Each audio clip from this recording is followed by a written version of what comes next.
බව. දේශකයන්න් වහන්සේ කුලියාපිටිය කබලෑවත්ත දහම් සෙවන සදහම් නිකේතනයේ අනුශාසක පූජ්‍යපාද අඹගහලන්දේ අරිය විමල ස්වාමින්ද්‍රයන්න් වහන්සේ.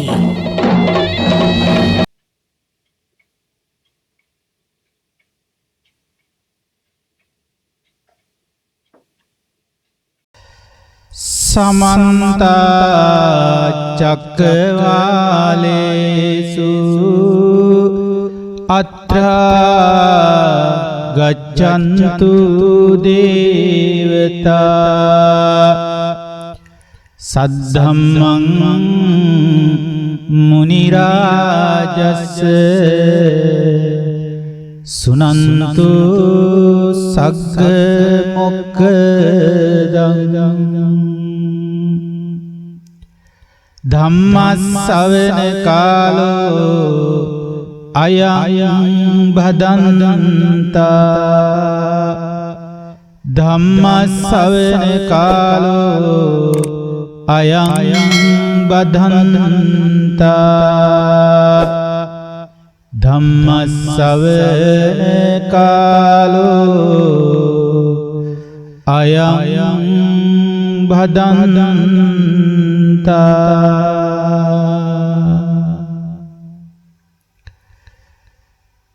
තිලෝවග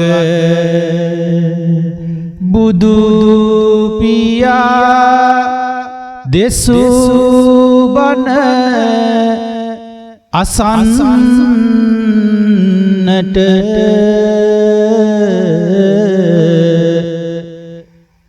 අවසර තියෙනවා දෙවිඳුනි වඩින්නට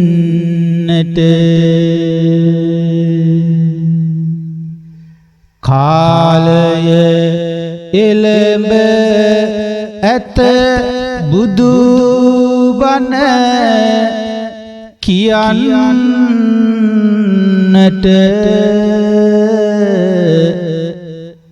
දෙවියොත් වඩීවා අද බණ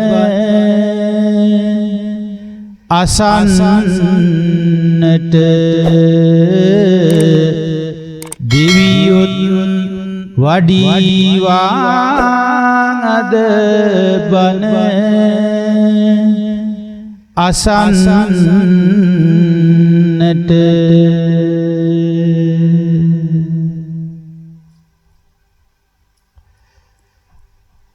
බුදු සරණ වේවා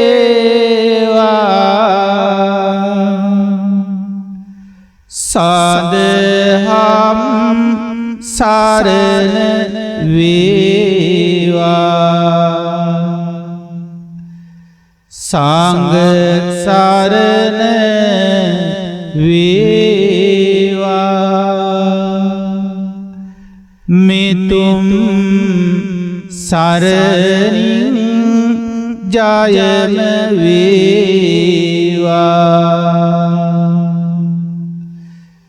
සාදු සාදු සාදු.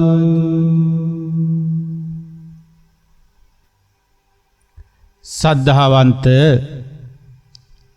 වාසනාවන්ත ගුණගරුක පින්වතුනි, අද අපි මේ සූදානම් වන්නේ අපේ සුපුරුදු අවබෝධයට මඟ පින්වීමේ දේශනා මාලාවේ තවත් එක් දේශනාවක් තුලින් අපේ අවබෝධය කරා යන ගමන බොහොම අර්ථවත් වූ ප්‍රායෝගික ගමනක් බවට පත්කර ගැනීමේ ව්‍යායාමයේ නිරත වීම පිණිසයි. පින්වතුනි, අපි අවබෝධයට මඟ පෙන්වීමේ දේශනා මාලාව තුළ මේ වන විට අපි මට මතක හැටියට දේශනා 15ක ප්‍රමාණයක් තුලින් ඔබට මේ අවබෝධයේ ගමන් කිරීමේ විවිධ වූ කරුණු කාරණා පිළිබඳව පෙන්වා දෙමින් සාකච්ඡාවට ලක් කරලා තිබෙනවා. අදත් අපි සූදානම් වෙන්නේ ඒ දේශනා මාලාවේ අපි සාකච්ඡාවට ගන්ට යෙදුන ඒ කරුණු සමගම ඉදිරියකට යමින් එක්තරා පැහැදිලි කිරීම් කොටසක්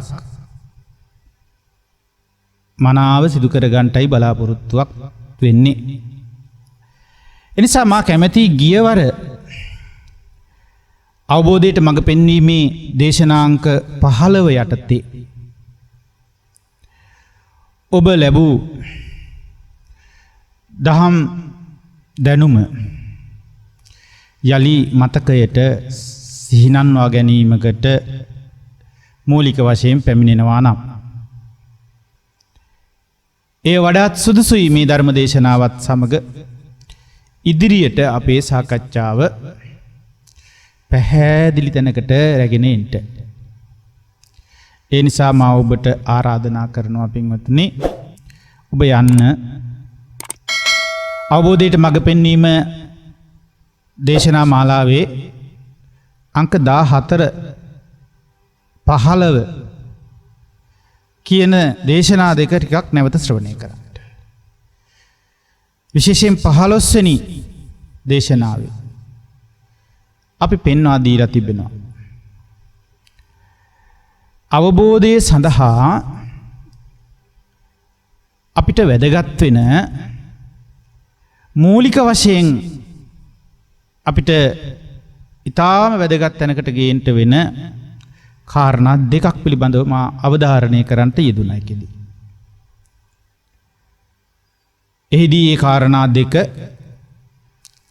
ලොකු විස්තරයකට යන්න බැරි වුණා. ප්‍රායෝගික වූ සරල වදන් වලින් මූලිකව ප්‍රකාශ කළා. දේශනාවලට සම්බන්ධ වෙන ගැඹුරු යයි සැලකෙන වචන කිහිපයකිනුත් එය භාවිතා වෙන හැටි කියා දුන්නා. ඒ වුණාට එහි විස්තරාත්මක අරුත සරමක් සාකච්ඡා වූවා ප්‍රමාණත්වයයි කියලා මා හිතන්නේ නැහැ. ඒ නිසා කෙනෙකුට සාමාන්‍යයෙන් සරල සූත්‍ර දැනුමක් තුල ඉන්න කෙනෙකුට මා ඒකී කියූ වදන් වල පාලි වචන වල මා ඒ කියූ ආකාරයේ භාවිතයක් ගැන ලොකු පැහැදිලිකමක් නොවිය හැකි. ඒ නිසා ඒ තුලින්ද යම් යම් ගැටලු ඇති විය හැකියි. බුද්ධ දේශනාව අපිට ගැටලු ඇති කරවන්නක් නෙවෙයි. බුදුරජාණන් වහන්සේ දේශනා කරලා තිබෙන ධර්මය අපි සීරුවෙන් තේරුම් ගත යුතුයි. බුදුරජාණන් වහන්සේ දේශනා කොට වදාළ දහම අපි පරිස්සමින් බොහොම නිවැරදිව තේරුම් ගැනීම කළ යුතුයි. මා ගියවර දේශනාවෙදිත් පෙන්වා දුන්නේ පින්වතුනි, මේ බුද්ධ දේශනාවේ කුමක්ද අපි අවබෝධ කළ යුත්තේ කියලා පෙන්වා දිය යුතු කාරණාවක්.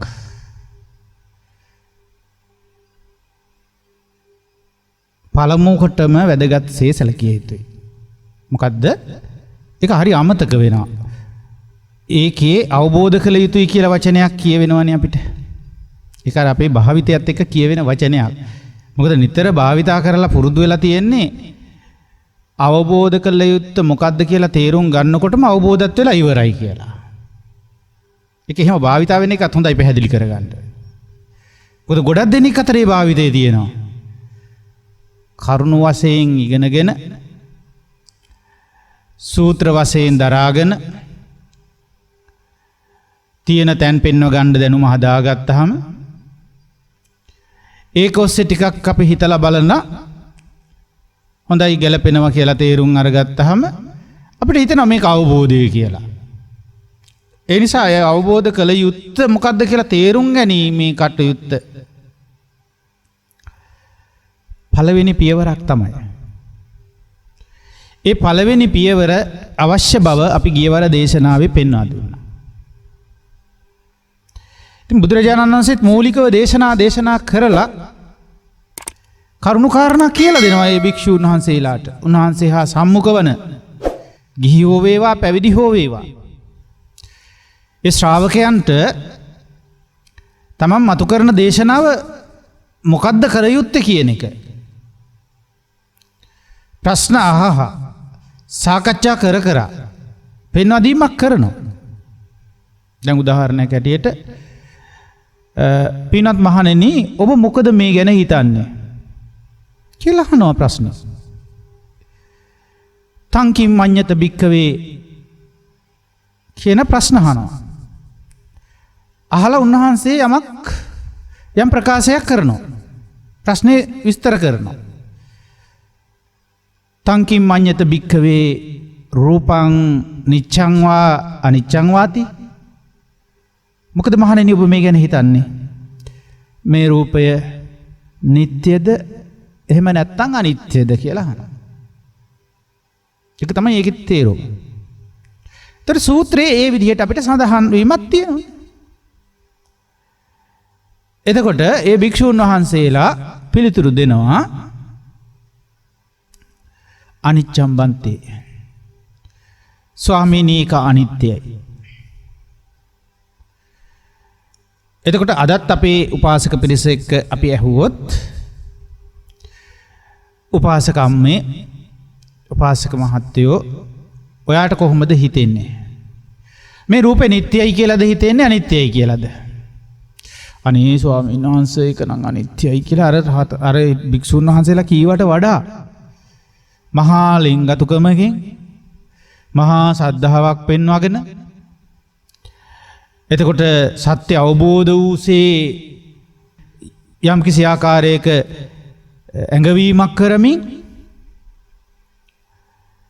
අපිට කියනවා අනේ ස්වාමීන් වහන්සේ ඔක අහන්නත් දෙයක්ද? මේ රූපේ අනිත්‍යයි අම්මෝ කියලා කියනවා. ආයි මේකී වැඩක් නැහැ කියලාත් කියනවා. එච්චර ගොඩක් විස්තර නොකිරුවාට ඒ කාලෙත් භික්ෂූන් වහන්සේලා බුදුරජාණන් වහන්සේ හා සම්මුඛ වූ අවස්ථාවන් වලදී අර අහන ප්‍රශ්නයට පිළිතුරු දෙනවා අනිච්ඡම් බන්තේ. ස්වාමීනි ඒක අනිත්‍යයි.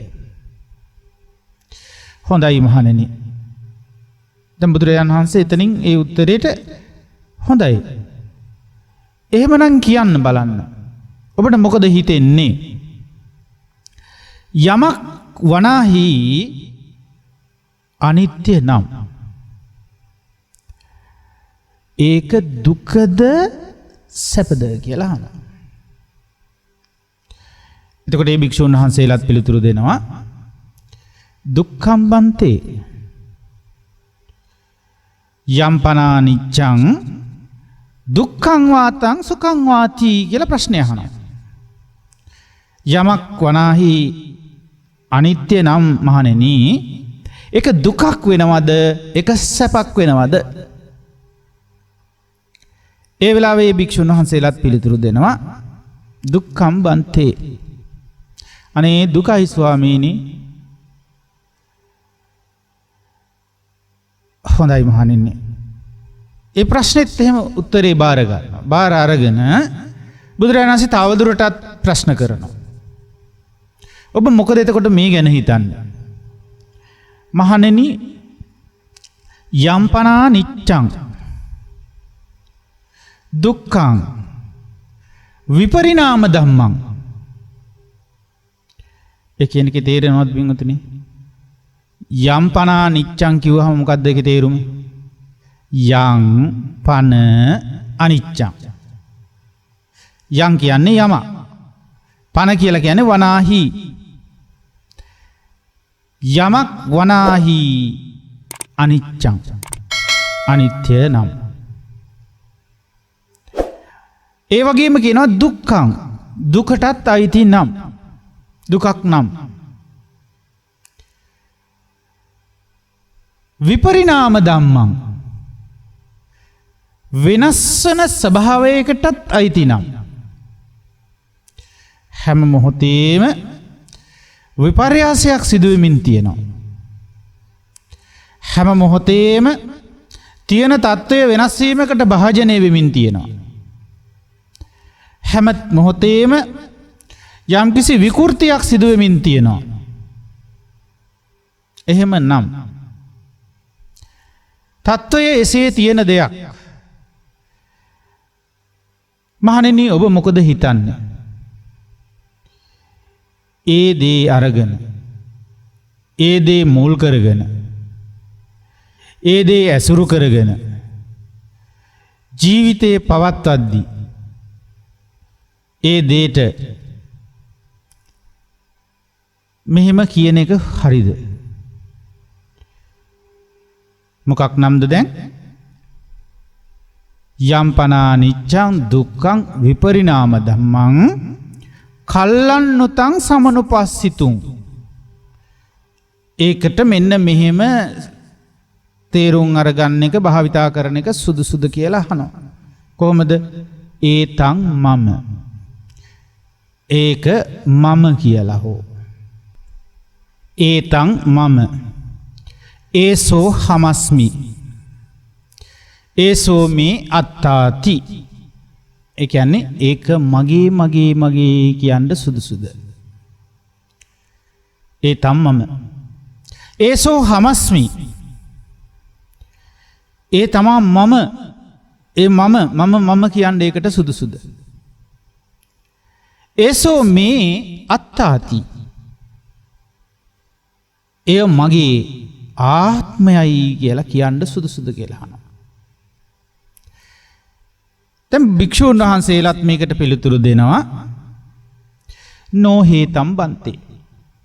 ස්වාමීනි එහෙම සුදුසු කියන එක සුදුසු නැහැ.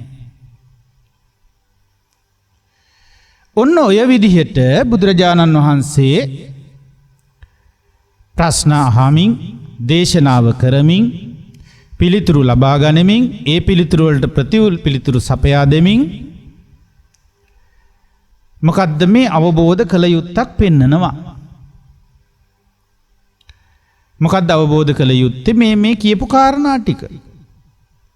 රූපේ අනිත්‍යයි. ඒ විදිහට ඉතින් කතා කරන වේදනාව ගැනත් ওই විදිහටම ප්‍රශ්න ටික අහනවා. සංඥාව ගැනත් අහනවා. සංස්කාර ගැනත් අහනවා. විඥාන ගැනත් අහනවා. දැන් ගැටලුවක් එනවා මේ අද දේශනාව හරි ගැඹීර වැඩි. අම්මෝ අපිට තේරෙන්නේ නැහැ. ඇයි මේකේ රූප, වේදනා, සංඥා, සංකාර, විඥාන ඔක්කොම කතා කරනවා. අපි තව රූප දන්නෙත් නැහැ හරියට, වේදනා දන්නෙත් නැහැ, සංඥා දන්නෙත් නැහැ, සංකාර දන්නෙත් නැහැ, විඥාන දන්නෙත් නැහැ. අපිට මේ පංච උපාදානස්කන්ධ දේශනා තේරෙන්නෙත් නැහැ. පින්තුනි ආරම්භක අය හැමදාම ඔය ආරම්භක මට්ටමේ ඉන්න උත්සාහ කරන්නත් එපා. එතකොට හැමදාම මේ දේශනා කරන ස්වාමීන් වහන්සේලාට සිද්ධ වෙනවා ඔබේ ඔය gedara ප්‍රශ්න ටික ගැනම, ඔබේ ඔය ජීවිත ප්‍රශ්න ටික ගැනම ඔබේ මට්ටමින් සාකච්ඡා කර කර රැඳෙන්න. ඒ නිසා මගේ මේ එදා ඔබට ඒ විදිහට යම් දේශනා කළාද ඒව ඇතුළෙත් මේ ධර්මයේ තියෙනවා. හැබැයි ගැඹුරු මේ වචන තුල ඇස්සෙත් ඔය කියන්නේ ඔබේ ප්‍රශ්න වලට උත්තරම තමයි. එනිසා ඔබ රූප දන්නේ නැති, වේදනා දන්නේ නැති, සංඥා දන්නේ නැති, සංකාර දන්නේ නැති, විඥාන දන්නේ නැති, ඒ ගැන අහලා වැඩි පළපුරුද්දක් නැති, අවබෝධයක් තියා වචන මාත්‍රයකටත් අසා වැඩි පුරුද්දක් හුරුවක් නැති අය කලබල වෙන්න එපා. ඒ වචන භාවිතයක් එතන තියෙන්නේ. ඒ බුද්ධ භාෂිතයක්. එනිසා ඔබ හිමින් ඒකට හුරු වෙන්න. මේ කියන්නේ ජීවිතය ගැන. ඔය පහම එකතු කරලා ඔබ හිතන්න මේ ජීවිතේ නිට්ටයද අනිත්‍යද කියලා බුදුරජාණන් වහන්සේ ඇහුවේ. මේ ජීවිතේ දුකයි කියලා ඒ පිළිතුරු දුන්නේ.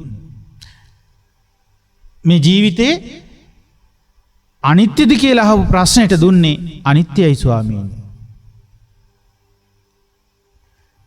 ඒ වගේම එහෙමනම් මේ ජීවිතේ අනිත්‍ය නම් මේ ජීවිතේ දුකද කියලා සැපද කියලා ඇහුවේ. ඒ වෙලාවේ දුකයි ස්වාමීනි කියලා පිළිතුරු ටික ලැබුණේ. අද ඔබ දෙන පිළිතුරු ටිකම නෙවෙයිද බලන්නකෝ. අද මම ඔබෙන් ප්‍රශ්නයක් ඇහුවොත් මේ ජීවිතේ නිට්ටයයිද අනිත්‍යයිද කියලා. ඔබ කෙල්ලේ කියනවා අනිත්‍යයි කියලා. අම්මෝ මේ සිද්ධ වෙන දේවල් එක්කලා මොන නිට්ටයද ස්වාමීනි අනිත්‍යයිනි කියයි. එතකොට ඒ වගේම කතාවක් එදත් භාවිතය ආවා. ඒ වගේම බුදුරජාණන් වහන්සේ නැවත ප්‍රශ්න කරාට පස්සේ දුකයිද සැපයිද කියලා මේ ජීවිතේ සැපක් නැහැ දුකයි කියන එක උත්තරේ ලැබුණා. ඔබත් මේ විදිහට අද කියනවා මේ ජීවිතේ මොන සැපක්ද හාමුදුරුවනේ අම්මෝ මොන සැපක්ද මොකද්ද මේකේ තියෙන සැප වැඩක් නැහැ මේක දුකයි මේක අවබෝධ කරලා නිදහස් වෙන්න ඕනේ කියලාත් කියනවා ඔබ. එතකොට ඔබට තියෙන අවබෝධය කියලා හිතුවොත් මේක. එතකොට අවබෝධ කළ යුත්තක් වෙනම නැහැනේ. හැබැයි මේකම තමයි අවබෝධ කළ යුත්තේ කියලා දැන් බුදුරජාණන් වහන්සේ මේකේ පෙන්වා දෙනවා. බලමු අපි ඒක ඉස්සරහට. ඊට පස්සේ මේක දුක නම් නේ දුක වෙන්නේ මොකක් නිසාද? අනිත්‍ය නම්. එනිසා අනිත්‍ය නම් දුක නම් ඒ වගේම වෙනස් වෙන ධර්මතාවයකින් යුක්ත නම් විපරිණාම ධම්ම. අන්න එහෙම දෙයකට එහෙම ජීවිතයකට අපි කියනවනේ මේ මම මගේ මේ කියලා. මගේ මේ කියලා. මේක මගේම ජීවිතේ මගේම ආත්මයක් මේක කියලා. මගේ මේ ආත්මෙ මන්නම් මේමයි ඉන්නේ කියලා. මගේ ඊළඟ ආත්මෙ නම් මම ඉතාම හොඳට හදා ගන්නවා කියලා. අපි කියනවනේ. මගේ ආත්මෙට ආයේ මම නම් කියලා කියනවනේ. ඒ කියා අපි ඇහුවොත් එහෙම මේක මගේ ආත්මයේද කියලා. නෑ හාමුදුරනේ කියලා අර දේශනා පාඩම් කරගත්තා ඒ කියන්න පුළුවන් නේ. ඒ දේශනා භික්ෂුන් වහන්සේලා උත්තර දෙනවනේ. ඒක එහෙම ඒතම් මම මේක මගේ කියලා. ඒසෝ හමස්මි මේ මමයි කියලා. ඒ වගේම ඒසෝ මේ අත්තාති ඒක මගේ ආත්මයයි කියලා ගන්න පුළුවන්ද මහණෙනි කියලා ඇහුවාම නොහේතම් බන්තේ එහෙම ගන්නට බෑ ස්වාමීනි කියලා කියනවා. ඉතින් ඔන්න ආ විදිහට අවබෝධ කළ යුතු කරුණ මොකක්ද කියලා සාකච්ඡාවේ යෙදෙනවා. එතකොට ඒක ගන්නෙ කොහොමද? අද නම් පොතක පතක දැනුමකින් අපිට ඔක ගන්නට වෙයි. එකලා නම් බුදුරජාණන් වහන්සේ කල්යාණ මිත්‍රයාසේ ළඟ ඉඳලා ඔක කියලා දුන්නා. එනිසා කල්යාණ මිත්‍ර ඇසුරෙන් තුලිනුත් අද ඔක ගන්න පුළුවන් අපිට. පොතපත පරිශීලනය කරනුත් තුලිනුත් දැනගන්න පුළුවන්. ඒ කරුණ අවබෝධ කිරීමට අවශ්‍ය මොකක්ද කියන කාරණාව තමයි මේ පැහැදිලි කරගන්නේ. ඉතින් ඒ ගැන ටිකක් මම කතා කරන්න හිතුවේ අද ඒකයි. ඊට පස්සේ බුදුරජාණන් වහන්සේ මෙන්න මෙහෙම ප්‍රකාශයක් කරනවා ඊළඟට. මේ ටික කොහොම අහනවා. මොකක්ද අහන්නේ? රූපේ පිළිබඳවත් ওই විදිහට අහනවා. වේදනාව පිළිබඳවත් ඔය ප්‍රශ්නාවලියම අහනවා. තංකින් මඤ්ඤත බික්කවේ වේදනා නිච්චාවා අනිච්චාවා.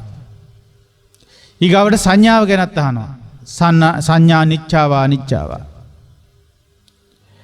ඔය විදිහට අහලා විඥානය ගැනත් අහනවා.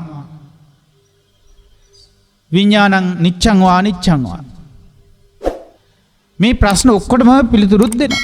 ඒක හොඳ ධර්ම සාකච්ඡාවක් ඒ ASCII සිද්ධ වෙනවා. එතකොට බලන්න පින්වතුනි මේ පළමුව කරපු ඒ බුදුරජාණන් වහන්සේගේ දේශනා ඇසුරු කරගෙන ධර්ම සාකච්ඡා ඇසුරු කරගෙන ඒ දේශනා සහ සාකච්ඡා අපි නැවත පොතපතින් කියවාගෙන හෝ වෙන්න පුළුවන්.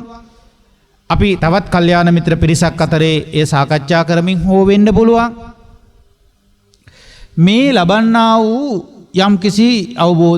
යම්කිසි තේරුම් ගැනීමක් තියෙනවා. ඇත්තටම ඒක අවබෝධයක් නෙමෙයි යම්කිසි තේරුම් ගැනීමක්. මොකද්ද? යම්කිසි වටහා ගැනීමක් තියෙනවා. මොකද්ද අපි මේ අවබෝධ කරන්ට ඕනේ කියලා. ඊට පස්සේ බුදුරජාණන් වහන්සේ මෙහෙම ප්‍රකාශයක් එකතු කරනවා අයට. ඒව මේතං මහණෙනි ඔන්න ඕක ඔය විදිහටම ඒවං මේ ඒතං ඒක මේ කියපු දේ ඒ විදිහටම යථා භූතං යථාර්ථයෙන්ම සම්මප්පඤ්ඤාය දට්ඨබ්බං මම මේ ප්‍රකාශයේ ගියවර දේශනාවේ කරලා පැමුණුනේ පින්වතුනි. පැහැදිලි කිරීම මැද නිසයි මේක තු කරන්නේ. සම්මප්පඤ්ඤාය දට්ඨබ්බං මනාකොට දියුණු කරන ලද ප්‍රඥාවෙන් දට්ඨබ්බං කියන්නේ දැකිය යුතුයි. මනාකොට දියුණු කරන ලද ප්‍රඥාවෙනුයි මේක දැකිය යුත්තේ අවබෝධය සඳහා. එහෙනම් මේ කතාබස් කිරීම, මේ දැන ඉගෙන ගැනීම, මේ තේරුම් ගැනීම, මේ වටහා ගැනීම පරිපූර්ණ අවබෝධය නොවන බවට භාග්‍යවතුන් වහන්සේ විසින් පැහැදිලි ප්‍රකාශනයක් එතෙන්ට එකතු කරලා තියෙනවා. එතකොට ඒ සඳහා යම් කිසි වැඩපිළිවෙලක් වෙනම දේශනා කරනවා. ඒ දේශනා කරන වැඩපිළිවෙල ඊට පස්සේ අපි දැනගන්න ඕනේ, හැඳින ගන්න ඕනේ, ඉගෙන ගන්න ඕනේ, තේරුම් ගන්න ඕනේ, වටහා ගන්න ඕනේ. ඒද අවබෝධය නොවේ. එහි ක්‍රියාත්මක වීමක් හරහා ඒ මාර්ගයේ ගමන් ගැනීමක් සිදුවිය යුතුයි. මග වඩන්ට ඕනි කියලා කියනවා. ඒ මග වඩනකොට මග නෙවෙයි ඇත්තටම වැඩෙන්නේ. අපි ඒක ප්‍රකාශනයට කීවාට මේ සිතයි ප්‍රඥාවයි වැඩෙනවා. මොකද්ද වැඩෙන්නේ? මේ චිත්තයේ තියෙන ශක්තිය වැඩෙනවා. චිත්ත ශක්තිය වැඩෙනවා, වර්ධනය වෙනවා. ඒ කියන්නේ සිත එහෙ මෙහෙ බොහොම අර චංචල සිතක්නේ අපිට තියෙන්නේ. සැලෙන්න හිතක්නේ අපිට තියෙන්නේ. එහෙම සැලෙන ගතිය, විසිරෙන ගතිය, පසුතැවෙන ගතිය, නිද්‍රාබර ගතිය, තෝන්තුමාන්තු ගතිය, ඇති කියලා හිතෙන ගතිය නැති හොඳ ක්‍රියාශීලී කර්මණ්‍ය වූ චිත්ත ස්වභාවයක් වර්ධනය වෙනවා. ඒ මාර්ගය වඩනකොට ඒ වඩද්දී ඒ ලැබෙන චිත්ත ශක්තිය එක්ක තවත් ප්‍රතිබද්ධ වෙලා වැඩෙනවා අවබෝධ කිරීමටත් අවශ්‍ය කරන ශක්තිය. අන්න ඒකට කියනවා ප්‍රඥාව කියලා. ඒ ප්‍රඥාව දියුණු වෙන්න ඕනේ. ඒ ප්‍රඥාව තියුණු වෙන්න ඕනි. ඒ ප්‍රඥාව ප්‍රබල වෙන්න ඕනේ. ඊට පස්සේ අන්නේ දියුණු විච්චි, තියුණු විච්චි, ප්‍රබල විච්චි ප්‍රඥාවට තමයි කියන්නේ සම්මප්පඤ්ඤා කියලා. පැහැදිලිද? අන්නේ සම්මප්පඤ්ඤා කියන එකෙන් තමයි අවබෝධ කළ යුත්තේ. ඒක බුදා භාග්‍යතුන් වහන්සේ පෙන්වලා දෙන සම්මප්පඤ්ඤාය දට්ඨබ්බං. දියුණු කරන ලද ප්‍රඥාවෙන් අවබෝධ කළ යුතුයි. එතකොට දැන් අපි ඉන්නේ කොහෙද? එතෙන්ට ක්‍රමානුකූල වැඩපිළිවෙලකින් ගිහින් චිත්ත ශක්තිය වඩාගෙනත් නැහැ. ඒ අවබෝධ කිරීමට මූලිකව සුදුසු ශක්තිය වෙන ප්‍රඥා ශක්තිය වැඩිලත් නැහැ. හැබැයි අපි මේක තේරුම් අරගෙන නැත්තේත් නැහැ දැන්. අනිත්‍යයි කියන්න මේ ඕනේ කෙනෙකුට තේරෙන්නේ නැද්ද? පොඩ්ඩි ළමයෙක්ගෙන් අහන්නකෝ මේ රූපේ නිට්ටයද අනිත්‍යද කියලා. ආපෝ ආන්ටි අනිත්‍යයි. අංකල් ඕක දන්නේ නැද්ද අනිත්‍යයි කියයි. ඒ වගේ බොහෝම නිකන් අපිට කටවල් වල තියෙන අනිත්‍යයක් තියෙනවා. ඒක කවර පදනමක් මත පිහිටලාද කියලා අපි තව හරියට දන්නේ නැහැ. ඒකෙන් ගැන ටිකක් විස්තරාත්මකව කතා කරන්න හිතුවේ ඒකයි මේකෙදී. ඒ වගේම අපි යා යුතු අවබෝධාත්මක අනිත්‍ය කොයි මට්ටමක තියෙන එකක්ද කවර පදනමක් මත සිදුවෙන අවබෝධයක්ද ඒක කියලා තේරුම් ගැනීමක් වෙනම අවශ්‍ය වෙනවා. ඒක හරියටම තේරුම් ගන්නට මේ මාර්ගයේ වඩාගෙන ගිහිල්ලා එතෙන්ට ගිහින්ම බලන්න ඕන තත්ත්වෙකුත් තියෙනවා. ඒ නිසා ඔබ දන්නවා පින්වතුනි මේ සත්‍ය අවබෝධය එසේ මෙසේ ලේසි පහසු කටයුත්තක් නොවන්නා වගේ. ඔබ නිකන් ඒක එහෙම තේරුම් අරගන්න නැතුව වැඩ කරන්න ගියොත් එහෙම මේ ධර්ම බුද්ධ ශාසනයේ හරි බුද්ධ ශාසනය බොහොම සැහැල්ලුවකට ගන්න බලනවා. සැහැල්ලුවෙන් ගන්න. ඇත්තටම සැහැල්ලුවෙන් ගත යුතුයි අපේ මනසයි සැහැල්ලු බවට පත් කරගත යුත්තේ. බරගතියට යුක්ත සංකීර්ණ ගතියට ප්‍රශ්න හැදෙන සංකීර්ණ ක්‍රියාවලිය අවබෝධ වීම පිණිස සැහැල්ලු මානසිකත්වයක් අවශ්‍යයි. එහෙම ඇරෙන්න මේ බුද්ධ ශාසනය සැහැල්ලුවෙන් ගන්න ගිහිල්ලා ඔබ ඇත්තටම සැහැල්ලු වෙන්නේ මේක නිකන් හැල්ලුවට ලක් කරන එකක්. ඒ කරන්නේ. බුද්ධ ශාසනය ගැඹීරයි. බුද්ධ ශාසනය අති දුර්ලභ වෙන්නේ ඒකනේ. සැහැල්ලු සරල දෙයක් වුණා නම් මිනිස්සු අතර නිතර භාවිතා වෙන එහෙම දෙයක් වුණා නම් මේකේ තරම් වටිනාකමකුත් නැහැ නේ පින්වතුනි. දෙවි බඹ පිරිසට මේ තරම් වටින්නේ ප්‍රඥාවන්ත පිරිසට මේ තරම් වටින්නේ ඇයි මේක? ඒක අති ගැඹීර නිසාමයි පින්වතුනි. මේ සම්බුද්ධ ශාසනයේ ගැඹුරු. ඒක සැහැල්ලුවෙන් ගන්න යන්න එපා. ඔබ බුද්ධ ශාසනය තුල කටයුතු කරමින් සැහැල්ලුව ඔබ තුල ඇති කරගන්න. බුද්ධ ශාසනය හැල්ලුවෙන් ගන්න එපා. බුදුරජාණන් වහන්සේගේ අනුශාසනාව හැල්ලුවට ලක් කරන්න එපා. ඒක මහා බරපතල විපාක සහිතයි. ඒ නිසා පින්වතුනි මේ කියන කාරණාත් බොහොම සීරුවෙන් තේරුම් ගන්නට. ඒ තේරුම් ගැනීම තුළ ඔබ අවබෝධයකට යන්න මඟ හදා ගන්නට.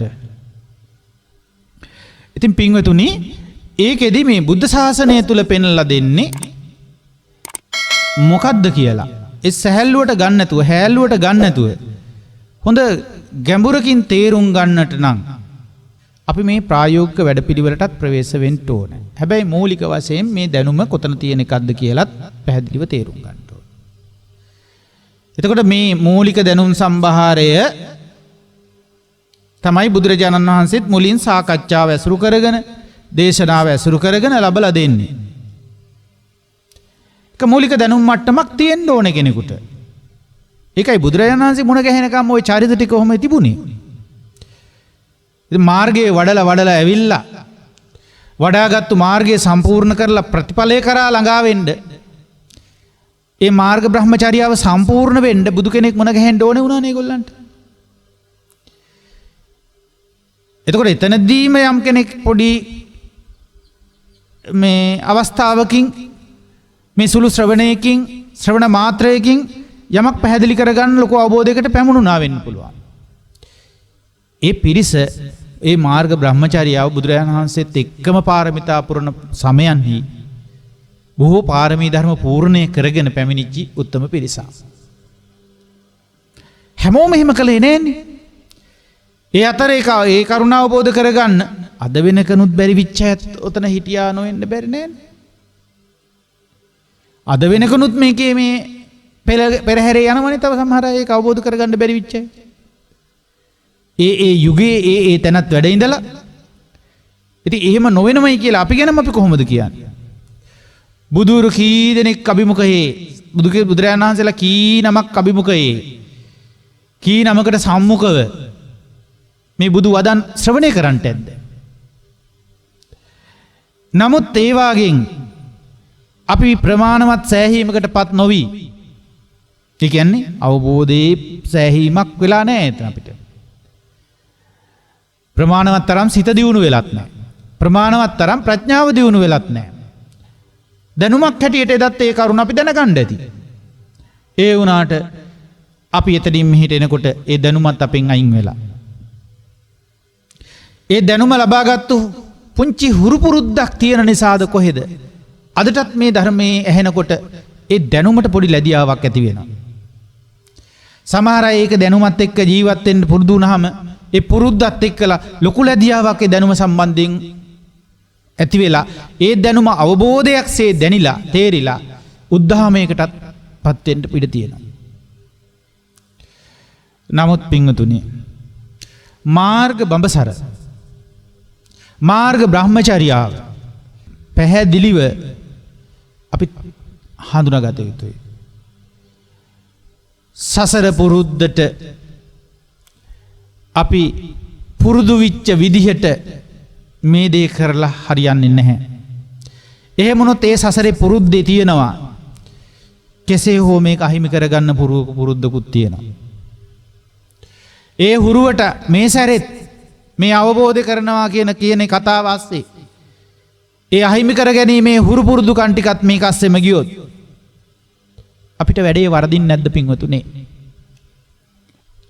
ඒ නිසා පින්වතුනි මම මේ කියලා දෙන්න හදන්නේ අපි මේ අවබෝධයට පුංචි මඟ පෙන්වීමක් කරන මොහොතේ මේ විස්තරාත්මක පැහැදිලි කිරීමක් කරන්න උත්සාහවත් වෙන්නේ අපි ඒක මනාකොට හඳුනා ගැනීම අතිශයින්ම වැදගත් නිසා. ඒ නිසා මට හිතෙනවා මේ මාර්ගය කියා දීමට ප්‍රථම මේ කරුණ ඊට අවධාරණයෙන් තේරුම් ගත යුතු දෙයක් තියෙනවා. ඒ තමයි අපි අවබෝධ කළ යුත්තේ මොකක්ද කියලා මේ ඇති කරගන්නා මූලික දැනුම මූලික වටහා ගැනීම කෙබඳු දෙයක්ද? මේක අත්‍යවශ්‍ය නැද්ද එතකොට? බොහන්සි කියන්නේ මේක වැඩක් නැහැ කියලාද? එහෙම එකකට ඔබ හිතට දැනෙන්නේ මම මේ කියන දේත් එක්කලා. එහෙනම් ඔබට වැරදිලා. මම එහෙම අදහසක් කළේ නැත. මේක කිසිම වැඩක් නැති අහක දැමිය යුතු ඒ කියන්නේ මේ පොතපත පරිශීලනය කිරීම, කල්යාණ මිත්‍ර ඇසුරත් එක්ක ධර්ම ශ්‍රවණය කරලා ඔය ලබා ගන්න එකක්වත් වැඩක් නැහැ. අපේ අවබෝධයෙන් කතා කරන්න ඕනේ කියලා කියන ප්‍රකාශනයක් නෙවෙයි මම මේ කියන්නේ. නිවැරදිව ඒ අවබෝධයට යා ගැනීම පිණිස අපි කුමක්ද අවබෝධ කළ යුත්තේ කියලා මේ කතාබස් කිරීම අතිශයින්ම වැදගත්. මේක අනිවාර්යයෙන්ම ලබාගත යුතු මූලික දැනුමක් බව මතක තියාගන්න. හැබැයි එතන මතක තියාගන්න මොකද්ද මේක මූලික දැනුමක් බව. මේක පොතපත ඇසුරු කරගෙන කරන්න පුළුවන් කියලා මම සඳහන් කළා. ඒ වගේම කල්යාණ මිත්‍ර ඇසුර තුලින් ධර්ම ශ්‍රවණය තුලින් මේක කරගන්න පුළුවන් දෙයක් හැටියට හැබැයි ඒ ලබන්නා වූ දේ මතක තියාගන්න ඒ මූලික දැනුමක්ම බව. ඒ එපා කියන එක නෙවෙයි මූලික දැනුමක් කියන්නේ අනිවාර්ය දෙයක් කියන එකයි.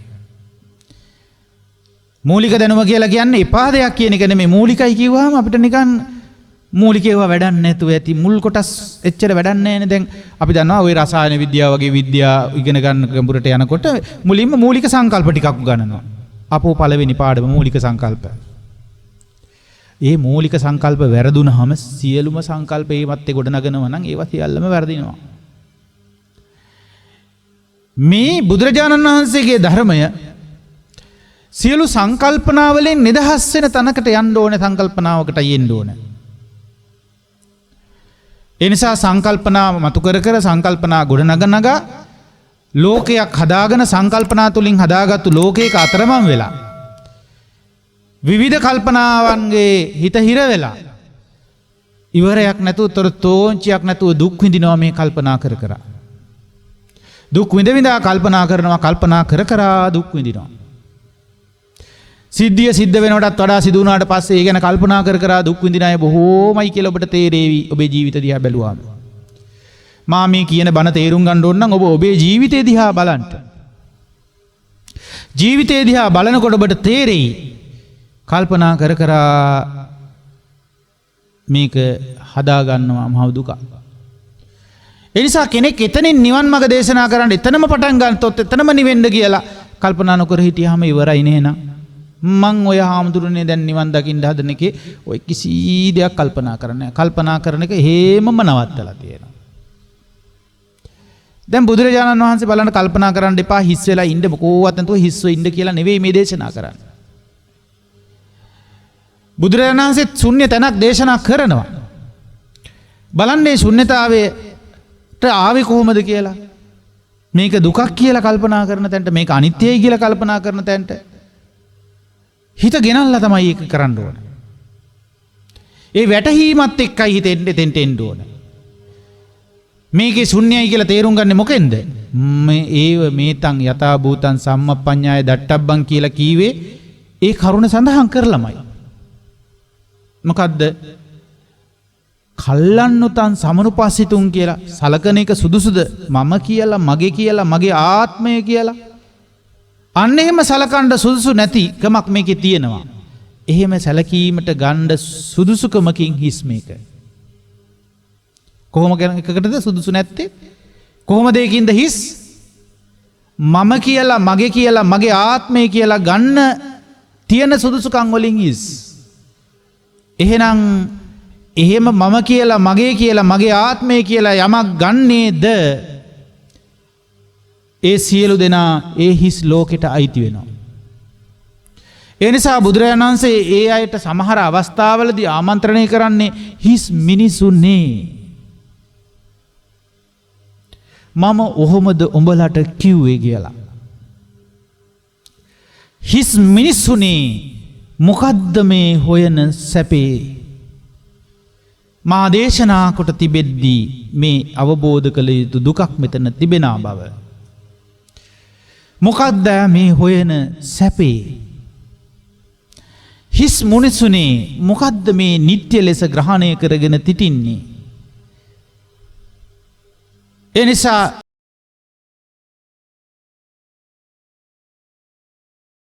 සියලුම සකස් වෙච්ච දේ තුල තියෙන්නේ මේ අනිත්‍ය ලක්ෂණයයි. සියලුම සකස් වෙච්ච දේ තුල තිබෙන්නේ සබ්බේ සංඛාරා දුක්ඛාති දුක්ඛ ලක්ෂණයයි. සබ්බේ සංඛාරා අනිච්ඡාති දුක්ඛාති කිව්වා. ඊළඟට සබ්බේ ධම්මා අනාත්තාති. මේ සියලු ධර්මතාවයන් තුල තියෙන්නේ කෙනෙක්ගේ පුද්ගලයෙක් කියලා ගන්න පුළුවන් ආත්මීය හැඟීමකින් ගන්න පුළුවන් ස්වභාවය නෙවෙයි. අරකය මේකය කියලා ගන්න පුළුවන් ආත්මීය ස්වභාවය නෙවෙයි. මේ කිසිවක ආත්මීය ලක්ෂණ නැහැ. හේතු ප්‍රත්‍ය තුල හේතු ප්‍රත්‍ය අනුව සැකසෙන හේතු ප්‍රත්‍ය නැසෙනකොට නැසෙන හේතු ප්‍රත්‍යයන් වෙනස් වෙනකොට වෙනස් වෙන ඒ විපරිණාම ධර්මතාවය වේගවත් විකෘති ස්වභාවයකට පත්වෙමින් සිදුවෙන ක්‍රියාකාරීත්වය තමයි මේකේ විද්‍යාමාන වෙන්නේ. ඒ තමයි විද්‍යාවට මිනුමක් බවට ගන්න පුළුවන් දේ. විද්‍යාව පහළ වෙන්න මෙතන සත්වයක් විද්‍යාමාන වෙන්නේ නැහැ. විද්‍යාමාන කියන වචනේ අපි ගැඹුරු බුදුදහම ඇසුරෙන් තේරුම් ගමු. අපේ සරල භාවිතයේ භාෂාවෙත් එතකොට විවිධ තැන්වලත් පාවිච්චි කරනවා විද්‍යාමාන වෙනවා කියන්නේ මේ පේන්න තියනවා පේන්න ඉන්නවා කියන එකට. ඔබ භාෂාවේ සමහරලාට උගන්වනකොට විෂය ධාරාවන් වල සටහන් දෙද්දි පවා මට ඇහිලා තියෙනවා ගුරුවරු සටහන් දෙනවා ඒ පිළිබඳව විද්‍යාමාන වේ කියලා. මේ කරුණ විද්‍යාමාන වේ. ඒ ස්වභාවය විද්‍යාමාන වේ. ඒ කියන්නේ ඒ සටහන් වල ඒ භාවිතයේදී තේරෙන්නේ මේ පැහැදිලිව දකින්න ලැබේ කියන කතාව කියන්න විද්‍යාමාන වේ කියන වචනේ පාවිච්චි කරපු තැනක් තියෙනවා. නමුත් අවිද්‍යාවෙන් ඉන්න මිනිස්සුන්ට හරිනම් ඔය විද්‍යාමාන වේ කියන කිසි දෙයක් පේන්නේ නැති වෙන්න ඕනේ. ඇයි ඒක කිව්වේ නැන්නේ අවිද්‍යාමාන වේ කියලා? දැන් අවිද්‍යාමාන වේ කියලා කියන්නේ එතකොට ඒ අවිද්‍යාවේ ඉන්න මිනිස්සුන්ට පේන්නේ නැති දේවල් වලට කියනවා අවිද්‍යාමාන වේ කියලා. අවිද්‍යාවට මාන වෙනවා නම් මිනුමක් වෙනවා නම් අවිද්‍යාවේ ඉන්න සියලු දෙනාට ඒක මනලා තේරුම් ගන්න පුළුවන් වෙන්න ඕනේ. ඒකයි අවිද්‍යාවට මානයක් මිනුමක් වෙනවා කියන්නේ. ඒතර අවිද්‍යාමානයි කිව්වහම පේන්නේ නැහැ කියන එකයි අපි අදහස් කරන්නේ. කතාවේ ලොකු ඇත්තක් තියෙනවා. නමුත් අපි කාලාන්තරයක් භාවිතා කරපු ක්‍රමවේද වලින් අපේ ඇඟේ ලේ හිටන් හැදිලාද කොහෙද? කාලාන්තරයක් අපි පාවිච්චි කරපු භාවිතය තුල තියෙන පුරුද්ද ලේසියකින් මේකෙන් අයින් කරන්න බෑ. ඒ නිසායි පින්වතුනි මා තරමක් විරුද්ධ වෙන්නේ ඔය නිවන් මඟ කියන එක පුරුදු කිරීමක් කියලා කියනකොට. ඒ පුරුදු කිරීම කියන ඒවා දවසක අතහැර ගන්න ගියාම හරීම අසීරුයි. ඒ නිසා මොනම දෙයක්වත් පුරුදු කරන එකක් නෙවෙයි. මේක තියෙන්නේ අවබෝධ කිරීමක්මයි. තේරුම් ගැනීමක්මයි, පැහැදිලි කිරීමක්මයි. ඒ පැහැදිලි කරද්දි අවබෝධය කරද්දි අපිට ලැබෙනා වූ වැඩපිළිවෙල තුල යද්දි අපිට සිද්ධ වෙන දේ තමයි චිත්ත ස්වභාවය භාවිතය තුල වැඩෙන එක. ඒ නිසා මේ සිත වඩන එකක්. ඒ නිසා මේ ප්‍රඥාව වඩන එක ධර්මයක්. භාවිතය තුල වඩන ධර්මයකට තමයි මාර්ගය කියලා කියන්නේ.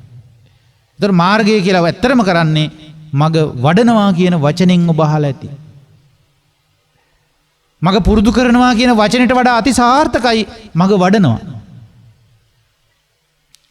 වඩන පැත්තෙන් කිව්වම වැඩෙන්නේ ඇත්තටම චිත්තයත් චිත්තචෛතසික රූප ඔක්කොම වැඩෙනව නෙවෙයි මං කියන්නේ. චිත්තය කියලා අදහස් කරන්නේ චිත්ත ශක්තිය. මම අර පැහැදිලි කිරීමක් කරා මොකද්ද චිත්ත ශක්තිය කියන්නේ කියලා. සැලෙන්නේ නැති, තැලෙන්නේ නැති, පෙරලෙන්නේ නැති, අන්න වේගෙන් වෙනස් වෙන්නේ නැති ඒ ලහු පරිවර්ත ස්වභාවය ටිකක් ජය ගන්නවා.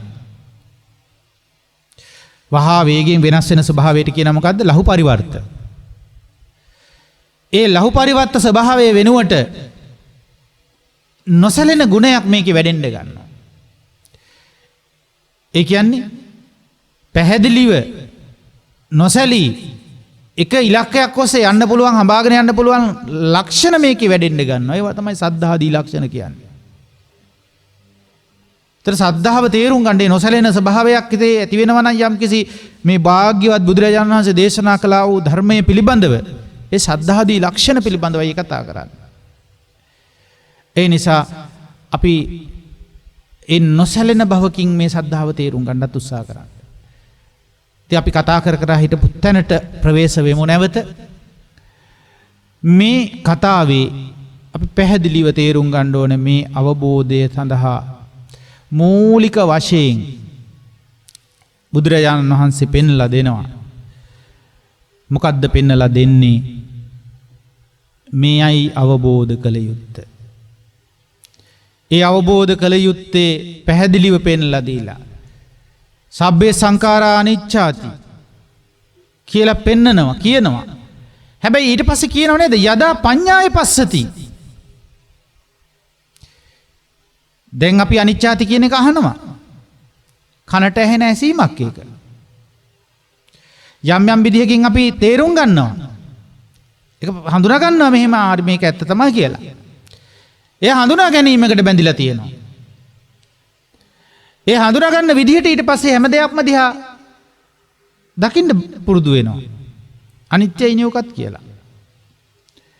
ඒ හඳුනාගත්තු විදිහට ඒක බැඳිලා යන ගමනක් ඒකේ තියෙනවා.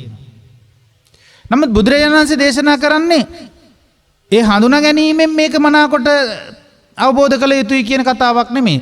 සංඥාය දට්ටබ්බන් කිව්වේ නේනේ. සම්මප්පඤ්ඤාය දට්ටබ්බන්.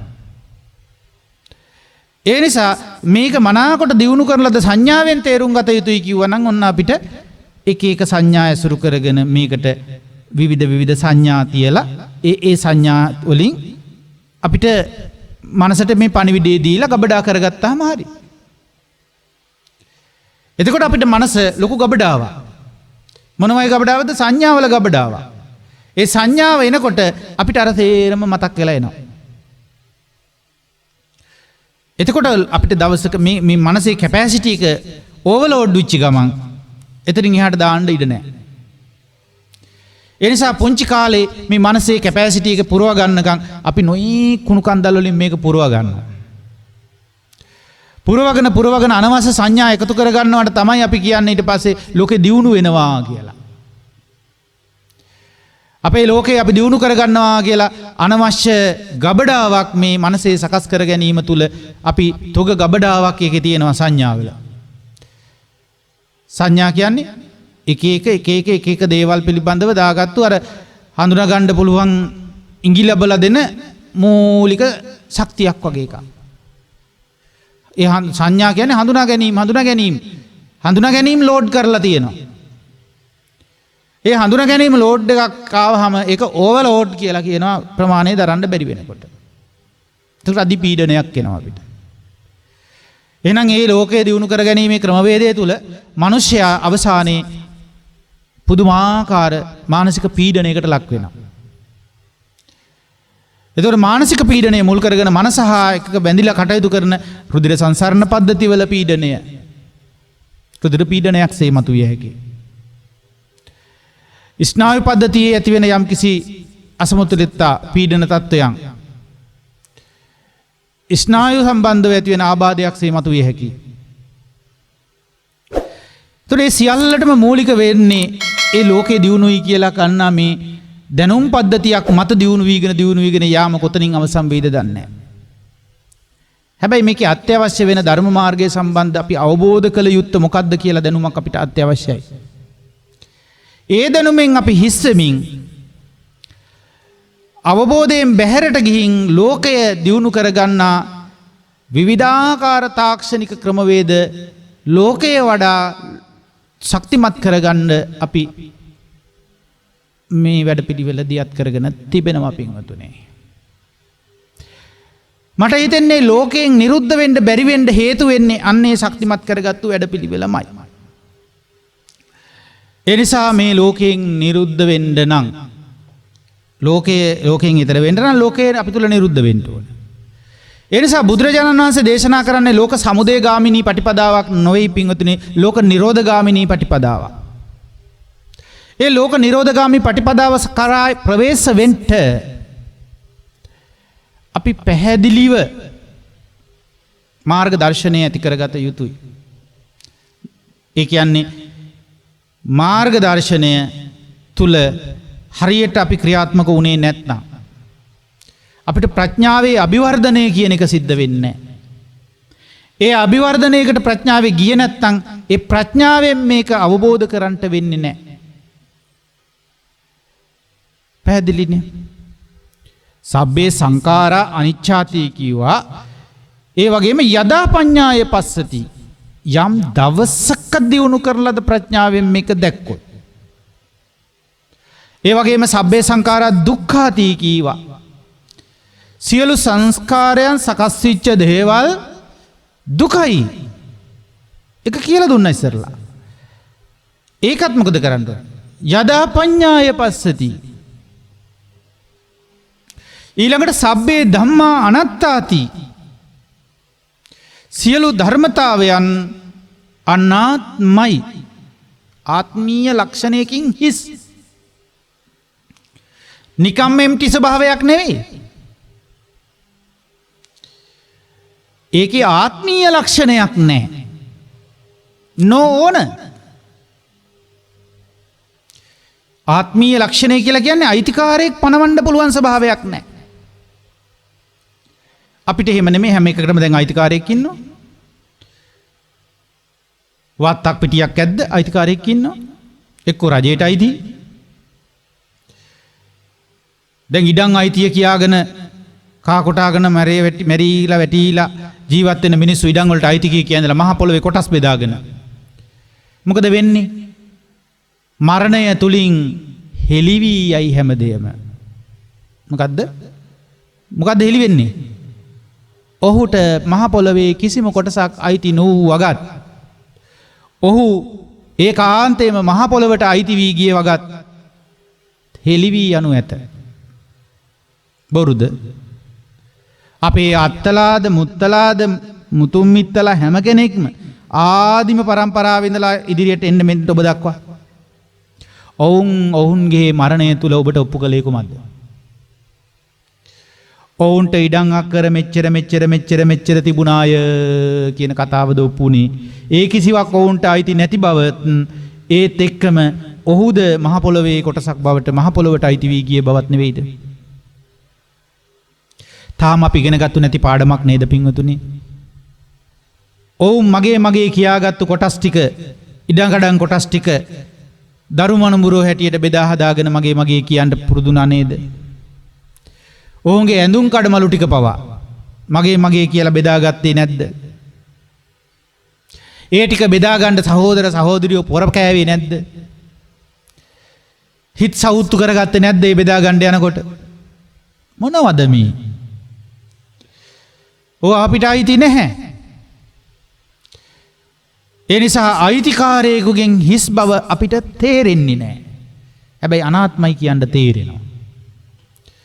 ඒකට සංඥාවක් අපි අරන් තියෙනවා, අනාත්ම සංඥාව. ඒ අනාත්ම සංඥාව තුළ අපි හිර වෙලා හිටියා. නමුත් අනාත්මය කියන්නේ සංඥාවකින් අවබෝධ කරන දෙයක් නෙවෙයි, ඒ සංඥාවක්. සංඥාවකින් අවබෝධ කරන දෙයක් නෙවෙයි, ඒ සංඥාවක්. ඒ නිසා අනිත්‍යයි කියන අවබෝධය ගන්නේ ප්‍රඥාව විසින්. එතකොට එතන සංඥාවක් නැත්තේ නැහැ. හැබැයි අනිත්‍යයි කියන සංඥාව තියෙනවා. පැහැදිලිව තේරුම් ගන්න නම් මාර්ගයේ බ්‍රහ්මචර්යාව එක්ක එකතු වෙමු.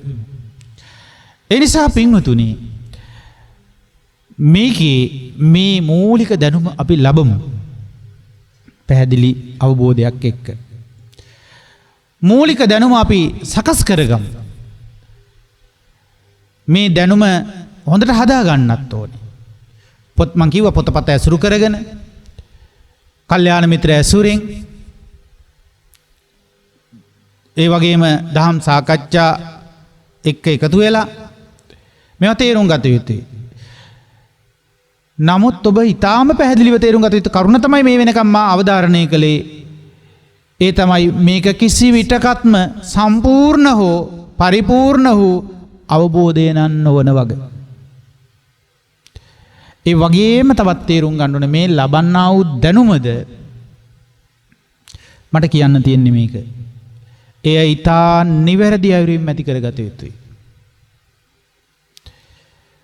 වැරදි පොතපත ඔබ පරිශීලනය කළොත්,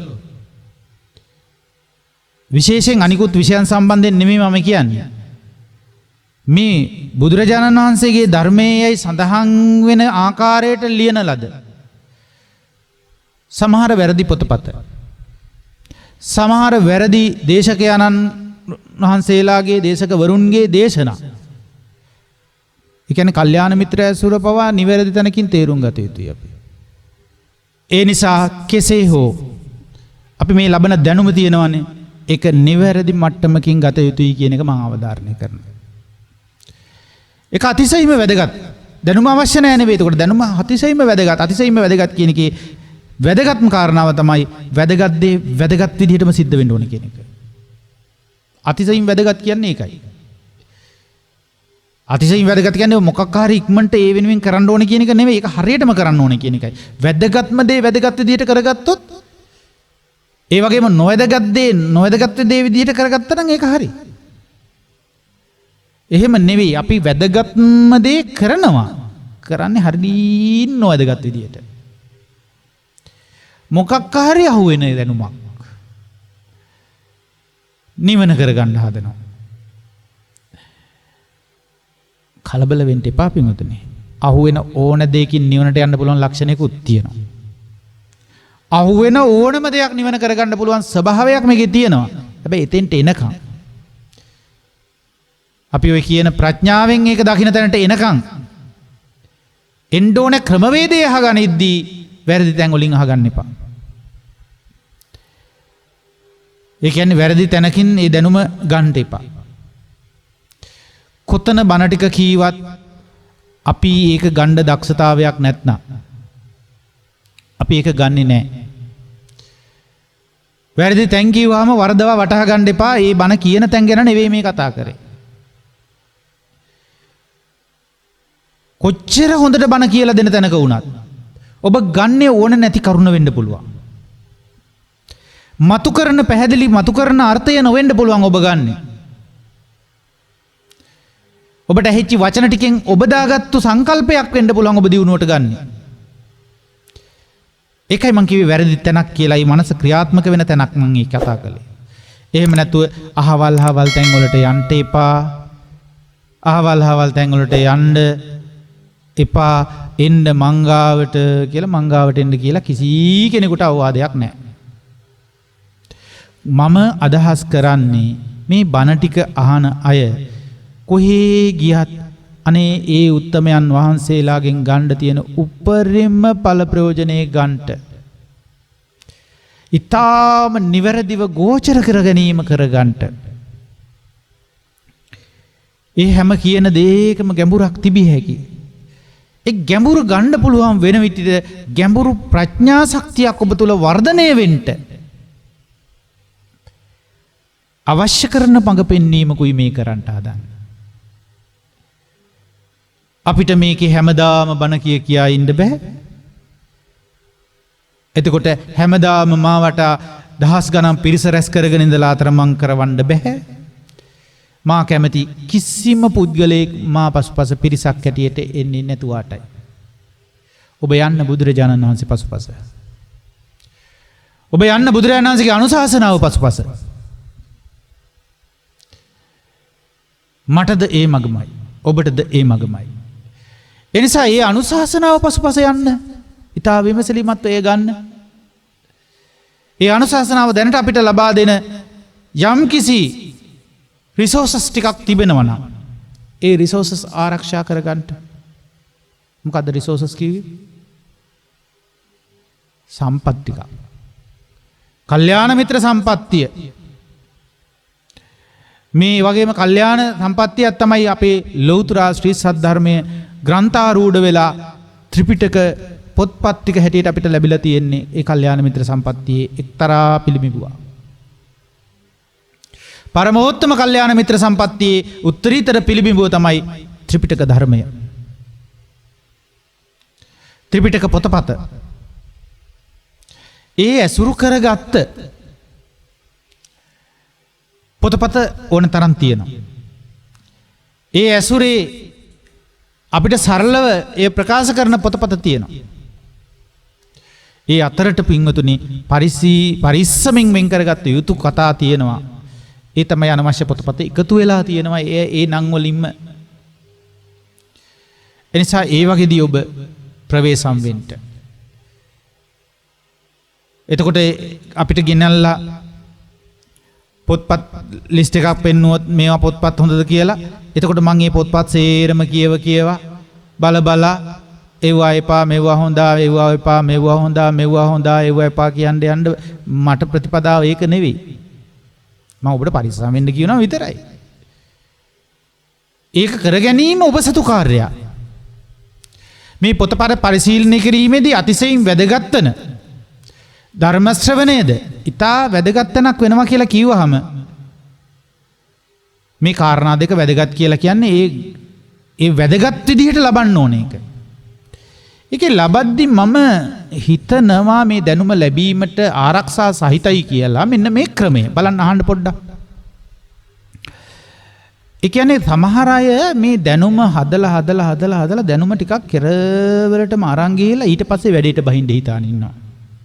මොකේද වැඩේට බහිනවා කිව්වේ? අර ප්‍රඥාවේ අභිවර්ධනයක් විය යුතුනේ දැන් මේවා පරිපූර්ණ අවබෝධයට ගෙනිය ගන්න. ඒ නිසා ප්‍රඥාව වැඩෙන වැඩපිළිවෙල ආරම්භ කරන්න ඉන්නේ දැනුම හදලා ඉවර වෙලා වගේ නා. ඒක තුල තමයි මේ අවුල සිද්ධ වෙන්න ඉඩකඩ වැඩි. ඒ නිසා මේ දැනුම ලබා ගැනීම ඔබ කරනවා නම් වඩාත් සුදුසුයි. වඩාත් උචිතයි. මේ දැනුම මාර්ගයේ ප්‍රගුණ කිරීමට සමගාමීව යමින් ඊට තරමක් පෙරටුගාමීව ලැබෙනවා නම් මේ දැනුම අතිශයින් මට හිතෙනවා උචිත වැඩක්. හේතුව ඔබට මේ පසුපසින් ඔබේ මාර්ග බ්‍රහ්මචර්යාව වෙන නිසා මග වැඩිීමේදී එහි වරද නිවැරදි භාවයන් තහවුරු වෙමින් එකී කියන්නා වූ ධර්මය එක්ක යන්න පුළුවන් ගමනක් පැහැදිලිව තේරෙන කමින් යන්න ගමනත් පැහැදිලි වෙනවා. එතකොට අර කියන කතාවත් පැහැදිලි වෙනවා. ඒක එක කරුණක්, අතිශය වැදගත් කරුණක් මේ ධර්මඥානය ලබා ගැනීමේදී. අනික තමයි මේ ලැබෙන දහම් දැනුමක්ම කොහෙන් ගත්තත් කොහෙන් ලැබුණත් මොකෙන් ඇහුවත් මොකෙන් ගත්තත් ඔබ සංසන්දනාත්මක වෙන්න බලන්න ත්‍රිපිටක ධර්මයත් එක්කලා. ත්‍රිපිටක ධර්මය කියන්නේ වචන ටික අහගත්තු මූලික නිකන් සූත්‍රයක් දෙකක් විතරක් කරගන්නත් එපා. ඒ නිසා මේ ත්‍රිපිටක දැනුම අපිට නැතිනම් ත්‍රිපිටක ධර්ම ඇති උත්තමයන්ට ආරාධනා කරන්න සුවිශේෂී ආරාධනාවක් ඔබේ ජීවිතයට ඒ ත්‍රිපිටක ධර්ම දැනුම ලබලා දෙන්න උන්වහන්සේලාගේ ඒ ශක්තිය ලබා දෙන්න අවශ්‍ය කරන ආරාධනාව ඔබ විසින් කරන්න වචන වලින් එපා. ඒවන් උත්තමයෝ ඒ ත්‍රිපිටක ධර්මය දේශනා කරනවා ඇති මේ වෙනකොට. ඒවන් උත්තමයෝ ඒ ත්‍රිපිටක ධර්මය අන්තර්ජාලගත කරමින් වැඩ සිටිනු ඇති මේ වෙනකොට. ඔබ ඒ නිවැරදිව ඒ ධර්මයේ පරිශීලනය කරන ශීඝ්‍රතාවය ඒ පරිශීලනය කරන ශීඝ්‍රතාවය නෙමෙයි ඒ පිරිසේ ප්‍රමාණාත්මකව වැඩෙන ශීඝ්‍රතාවය. ලොකු අභිවර්ධනයක් පෙන්නනවා නම් උන්වහන්සේලාට ධෛර්යය ලැබේවි. අතලොස්සක් පිරිස නෙවෙයි මේ ධර්මයේ පරිශීලනය කරන ප්‍රමාණය අධිකයි දැන්. ඒ ධර්මයේ මනාකොට පැහැදිලි කරන්න ඒ තුලින් ජීවිතේ අවබෝධයට යන පිරිස ගොඩාක් එකතු වීමත් වැඩි. අල්ප පිරිසක් හැමදාම හිටියොත් ඒ ටිකේ උන්වහන්සේලාට මන්දෝත්සාහී බව ඇති වෙනවා. එතම කල්යාණ මිත්‍රයෝ සැබෑ දහම පවසාවි. ඒ සැබෑ දහම පවසනකොට පෞද්ගලික මතිමතාන්තර වෙනුවට ත්‍රිපිටක ධර්මයක් එක්ක අවබෝධ කළ හැකි මාර්ගයක් පෙන්වන්නේ නම් ඒ ධර්ම ශ්‍රවණය ඔබ ඇති කරගන්නට. හැබැයි මා මේක කිව්වේ නෑ ඒ ධර්ම ශ්‍රවණයේද උත්තරීතර පරමා අවබෝධයයි කියා. එතකොට මේ කරුණු ඊටා වැදගත් වූ තැනකින් සිදු කරගන්නට. ඒ නිසා මේ සඳහා නිවැරදි කල්යාණ මිත්‍ර ඇසුරක් මුණ ගැසීම කියන කරුණත් නිවැරදි පොතපත ඔබේ අතට ලැබිලා ඒවා කියවන්න හිතිලා ඒ නිවැරදි කරුණ වලට හිත ඔබේ යොමු වීමත් ඒ තුලින් දැනුම හදාගන්න එකත් මට නම් හිතෙන්නේ පුබ්බේච කත පුඤ්ඤතා කියන කොටසට අයිති එකක්. ඒ තරම් දැන් අනවශ්‍ය දැන් පොත් කියවන්න ගිහින් අමාරුවේ වැටෙන අය ඉන්නවා. මට ප්‍රකාශයක් ඇහිලා තියෙනවා ඒ පුංචි කාලේ ඉඳලා කියවීම වෙනසා සම්පූර්ණ කරයි කියලා. ඒක ඒ විදිහටම බාරගත්තා ඒ කාලේ. නමුත් මට දැන් තේරෙනවා ඒක ඒ විදිහටම බාර ගන්නටත් බෑ. නොකියවන වෙනසා සම්පූර්ණ වෙන්නෙත් නැහැ. හැබැයි කියවන මිනිසා සම්පූර්ණ වෙනවා වෙනුවට කියවීම වර්ධවා ගත්තොත් අසභ්‍ය දේ කියවන්න ගත්තොත් අසභ්‍ය දේ අපි මේ බලන්න හදන්න ගත්තොත් අසභ්‍යසේ සොයන්න ගත්තොත් ඒ මූලික කියවීම ඔහු විනාශ කරවන්නක්ද විය හැකියි. ඒ නිසා කියවීම හරි තැනකින් කරන්න. හරි විදිහකින් කරන්න. ඒ නිසා මේ ලෝකේ කියවන්න ඔබ.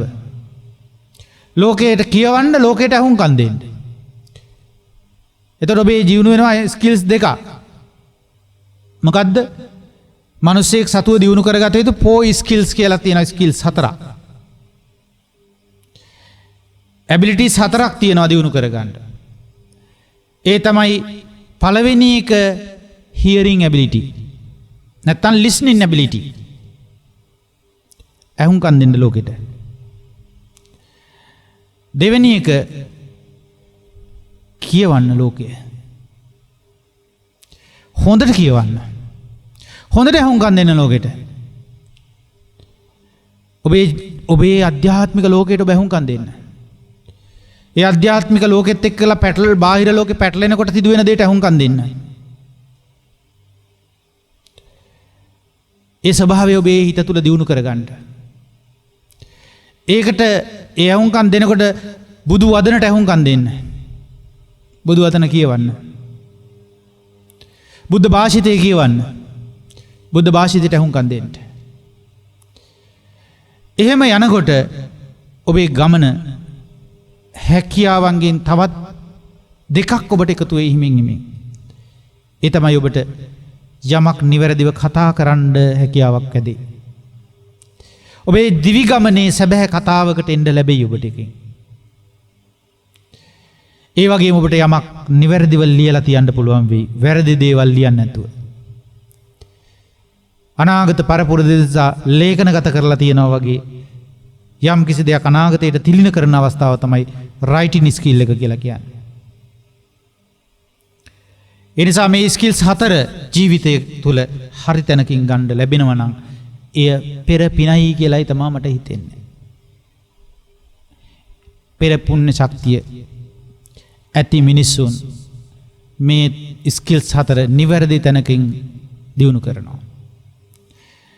ඉතින් මම අද දවසේ මේ ධර්ම දේශනාව මීට වඩා දීර්ඝ කරන්න උත්සාහ කරන්නේ. කෙටි කරුණක් පුංචි කරුණක් වගේ පෙවුනට මේක විස්තරාත්මකව තේරුම් ගත යුතු නිසායි ගියවර දේශනාවේ මතක් කරපු ඒ කරුණ තව ටිකක් අවධාරණය කරලා සරල කරලා පෙන්වුවේ.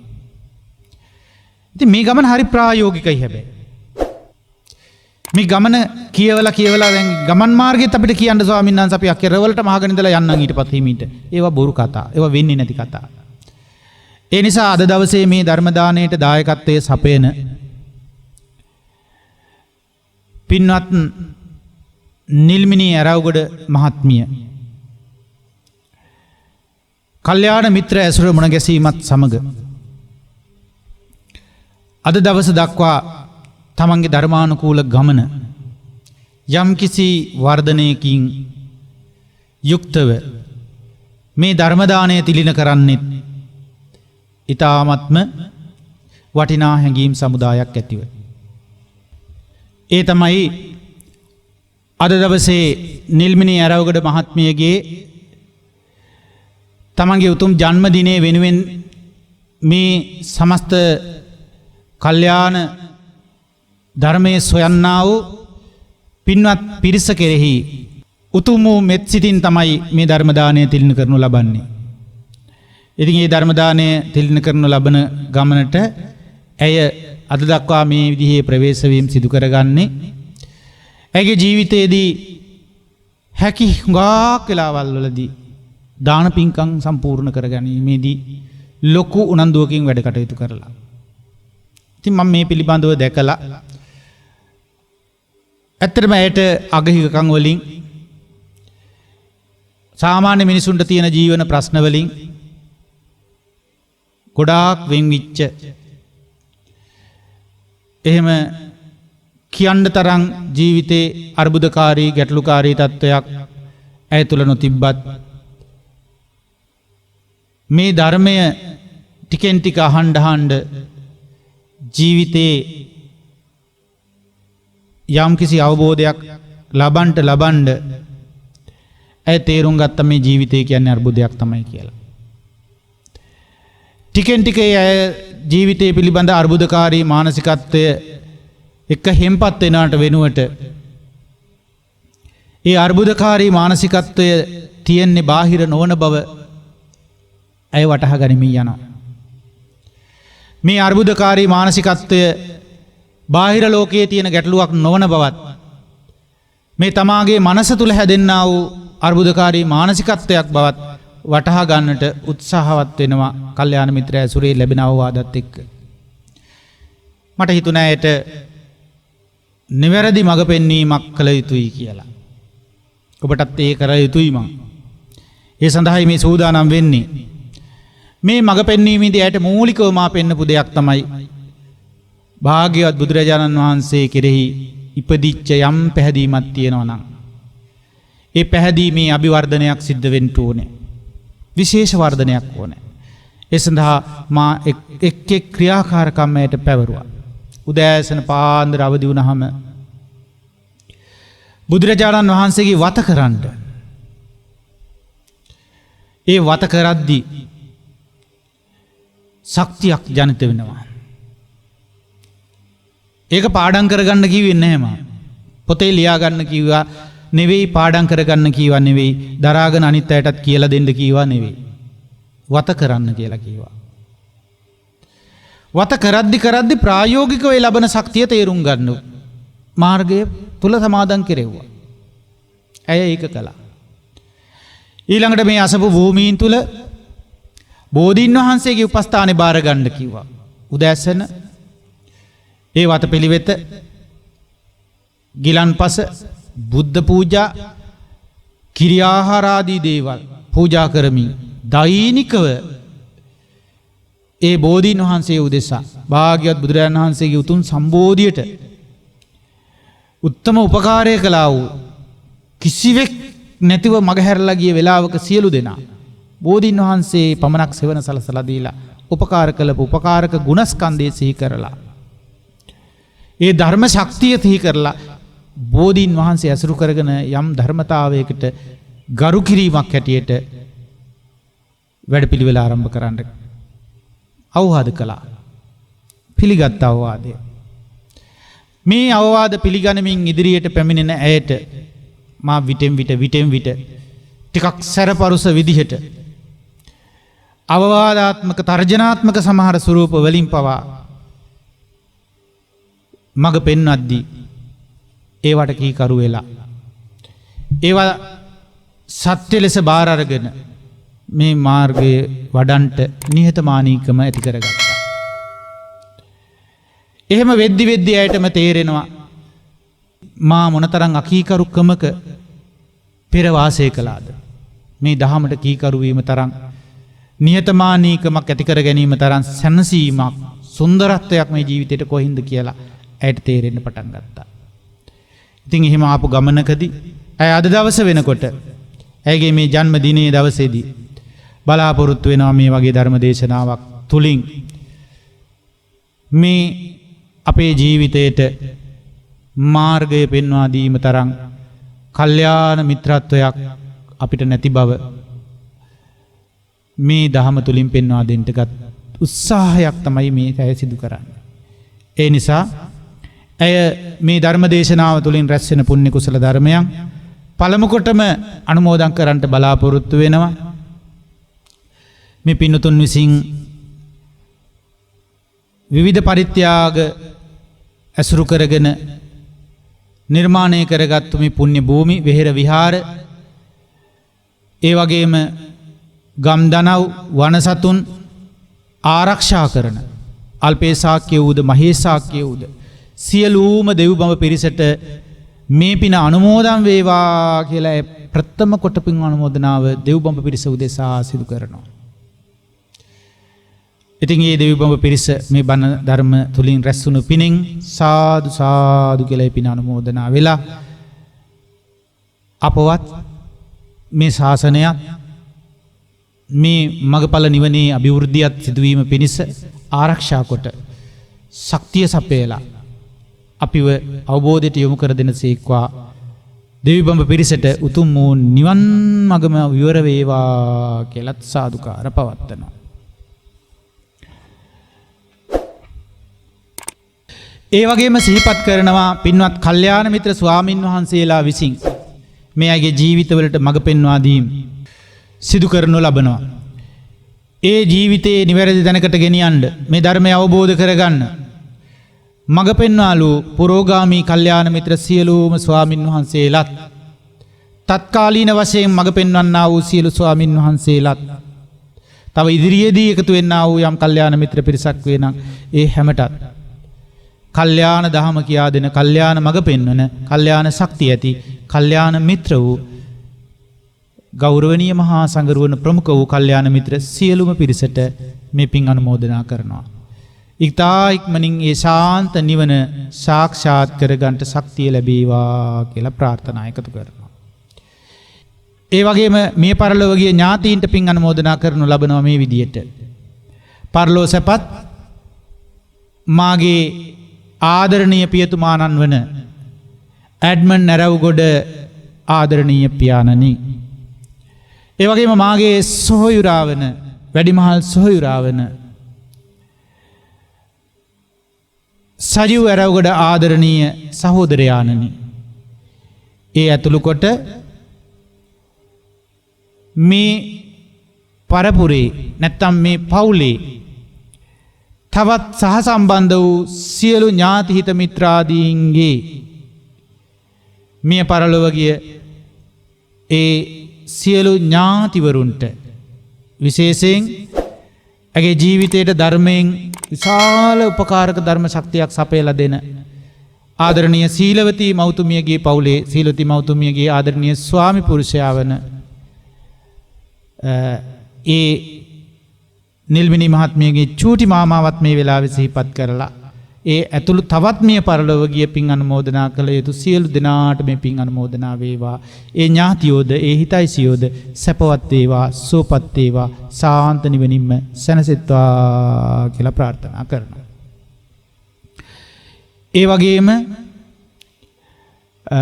තම ආදරණීය ස්වාමියාගේ පුබුදු ලක්මල් බන්නෑක මහත්මාගේ ආදරණීය පියාණන් වන කුලරත්න බන්නහැක ආදරණීය පියතුමාටත් TMSC තෙන්නකෝන් මැතිනිය ආදරණීය මෞතුමියටත් ඒ මියගිය දෙදෙනාටත් ඇතුළු ඒ පවුල්වලට සම්බන්ධ සියලු දෙනාගේද මිය ගියා වූ සෑම සියලු දෙනාට මේ පින්පෙත් අනුමෝදන් වේවා, සැපවත් වේවා, සුවපත් වේවා, නිවනින්ම සැනසෙත්වා කියලා ප්‍රාර්ථනා එකතු කරනවා. ඒ වගේම සුජීවත් වාසය කරන වැඩිහිටි දෙමාපිය පිරිස හැටියට මාගේ ආදරණීය මෑණියන් වන පුංචි කාලයේ සිට හදා වඩා ගත්තා වූ හැම දුකක්ම හුලාගෙන ජීවිතය පෝෂණය කළා වූද, ඒ වගේම ජීවිතයේ රක්ෂණය කළා වූද, අදටත් ජීවිතයට ලොකුම රැකවරණයක් සේ ළඟින් සිටින්නා වූද ආදරණීය මෞතුමිය කුසුමාවතී අධිකාරී අම්මේ ඔබටත් මේ පින් අනුමෝදනා කරනවා. ඒ තුලින් ඔබ සැපවත් වේවා, සුවපත් වේවා, නිරෝගී සම්පන්නිය ඇති වේවා, දීර්ඝායුෂය ලැබෙත්වා, වහා උතුම් ධර්මය අවබෝධ කර ගැනීමේ නැනනුවන ශක්තිය පහළ වේවා කියලා ප්‍රාර්ථනා කරනවා. ඒ වගේම මාගේ ආදරණීය පුතා වන සිමෝනි බන්නහැක පුතණුවන්ටද, ඒ වගේම දෙපාර්ශවයේම ඒ මහත්මියගෙත් පවුල්වලට සම්බන්ධ සහෝදරයන්ගෙත්, ඒ වගේම ස්වාමියාගේ පවුල්වලට සම්බන්ධ අයගේ කියන සියලු අයගේම දූදරු පිරිසට ඒ දරුවන්ගේ අධ්‍යාපන කටයුතු සාර්ථක වෙලා අනාගත අභිවෘද්ධිය සැලසේවා කියලා මේ පුණ්‍යානුමෝදනාව එක් කරනු ලබනවා.